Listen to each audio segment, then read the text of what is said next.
All right, coming. Oof, whoa, all that noise. Coming right back into things. Slapping your mom in the face with another tier list. This content is easy and it's fun. I really like the potential for discussion here. So, um, yeah, with this one is for Dark Souls 1. I did Dark Souls 3 and Elden Ring, so I might as well do Dark Souls 1. It's one of my favorite games. I think Elden Ring is more preferred for me. I think I actually like Elden Ring more than Dark Souls now. But I digress. Anyway, we're going to hop right on into this. And we're going to just, unlike with the Elden Ring one, I obviously remember all these bosses. So we're just going to go ahead and right down the line in the order that they have given us.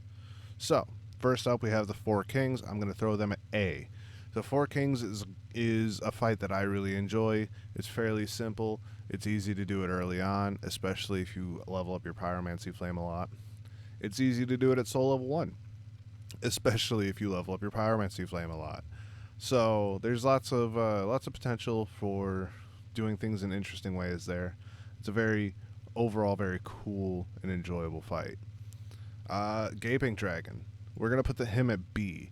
I feel like the fight is cool, but it drags on too long. You're not doing quite enough damage generally at that point in the game for it to move along quickly enough. So, and it's not like as engaging as, like, for example, the mid-air fight, which also takes a really long time, but it really forces you to stay on your A game that whole time. The Great Grey Wolf Sif, we're going to put him at B tier, A tier if you did the DLC first, B tier if you didn't. So we'll go the moderate B tier because I feel like more people didn't do the DLC first because that's a hassle. That is absolutely a hassle to get the DLC done before fighting Sif. So, yeah, that's a thing. That is a thing that is going on. And now, Gwyn, A tier. He's an easy final boss, and he's fun to fight. But his is more of like a storytelling battle than anything else. And it appears that we have like the worst possible picture of the Iron Golem up next. I'm going to put him at C tier.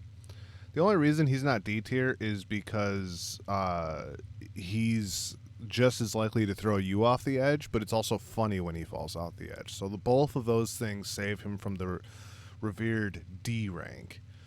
So the Moonlight Butterfly, I'm going to go ahead and throw it a D. You summon Witch Beatrice and you stand there with your thumb up your ass. And GG easy and all that good shit. It is a laughably easy fight for literally any build unless you're trying to solo it without ranged. Then it's a little more tricky, but it's so fucking squishy and easy to evade its moves that even then, you'll be fine. Nito, I'm going to put him at S rank. He's like one of my favorite bosses in the game. You know, one might say his fight's pretty neato. You know what I mean? It's a fun fight. I don't normally like the ads, but Nito is just as likely to get rid of the Skelly Boys as you are. In fact, more likely than you are. And there's a lot of cool lore to him. All right, so now we got Smo, Smog, Smoff. I'm going to assume this is meant to be Ornstein and Smog. Smo, Smoff, Smog? Because I don't see Ornstein anywhere. So,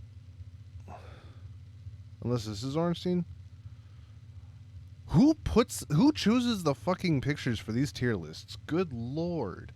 These are like the worst possible pictures of these bosses. Anyway, I'm going to treat this as Ornstein and Smo and just go ahead and do that. And I'm going to what the fuck is... Oh, this is Pinwheel. Pinwheel. Okay, yeah, that's an easy D. No one... I guess Pinwheel's boss room's pretty dark. But still, some of these are like the fucking worst pictures. Alright? Anyway, we've got Seath the Scaleless. He's C rank. I don't like his gimmick. He's not hard. I don't like the fact that he adds up curse. This is, I think, the Asylum Demon. Maybe. It's either the Asylum Demon or the Stray Demon. I'm gonna go ahead and assume it's the Stray Demon because it's darker. D. It's the Asylum Demon with extra steps. The Asylum Demon is also D. It's a great tutorial boss, but the fact that there's 3 of them in the game. What? What are you? Like, who chose these fucking pictures? Anyway, we're gonna move on. Bed of Chaos, D. Man, this is not looking good, is it? I just realized how many things are in D rank. Artorias though is S all day. So is Manus. Manus is one of the hardest bosses I think in FromSoft history. He's mechanically very advanced for this game. I'll give the the Sanctuary Guardian, or whatever the fuck he was called, a C rank. Same with the Bell Gargoyles. They're not terribly interesting or anything. They're just, they're. Is this the Taurus Demon? Is that what this is? Is this the fucking. Are you the fucking Taurus Demon? Like.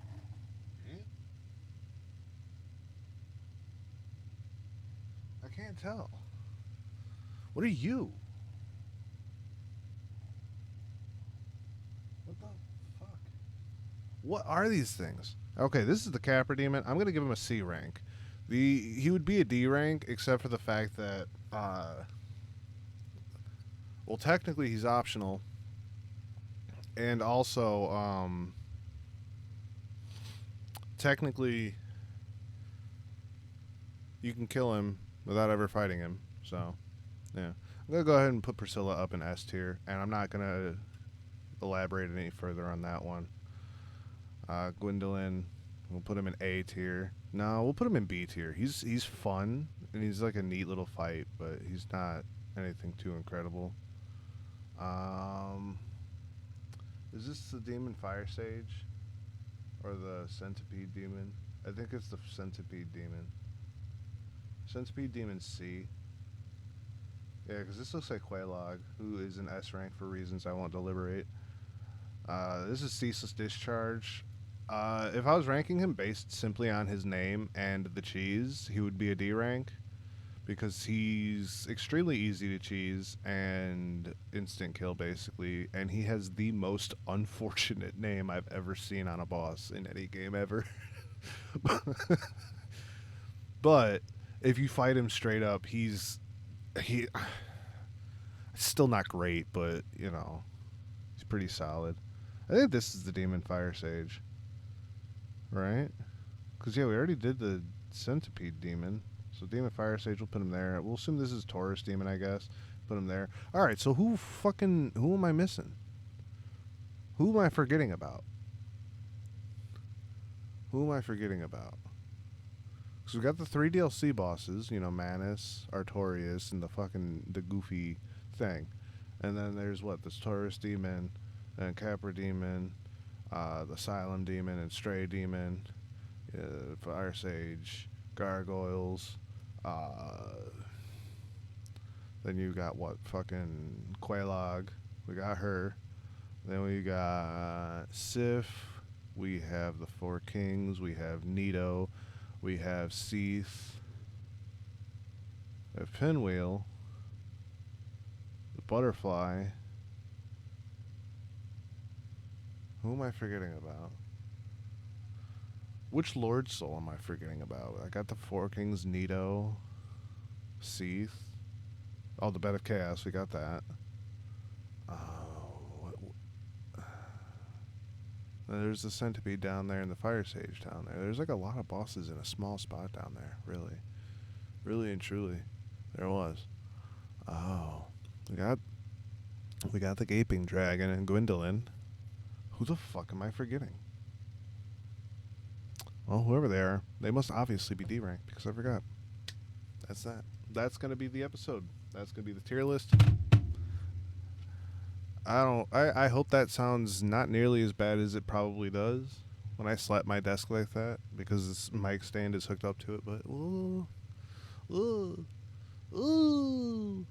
But yeah, so here we are, the original Dark Souls tier list. There's only 2 A tier bosses. That's a damn shame. I still love the game dearly, despite the fact that, unfortunately, the overwhelming majority of the bosses really are not great. But the ones who are truly great. You know, um, obviously this list is subjective. I'm sure that my S rank is bigger than anyone else's because it might not be actually. Because there might be people who are like the fucking asylum demon. Fucking best boss fight I've ever had. What's that? I get to do it again, but with extra steps with the fucking stray demon? Hell yeah. And then I get to do it again with the exact same setup, but a little bit of like fire on his ass or whatever. In the demon ruins with the fire sage. Oh shit. That's my favorite boss 3 times. And there's probably someone like that, and that's fine. And if you're that guy, by all means, comment down below. Why the fuck do you like the same boss, or why the fuck do you like the boss that shows up 3 times in the damn game? Is it because you just like the sheer simplicity of the boss? Is it because you're down with the thickness and you like the jiggle physics going on there? Do you just like circling around to the ass and stabbing? Because, well, depending on the context, I think most of us do, actually. Well, I don't know. Who's your favorite boss on this list? Regardless of where I put them, who is your favorite boss and why? Tell me. I must know. Hot single Dark Souls bosses are living in your area, and they are DTF. Farewell.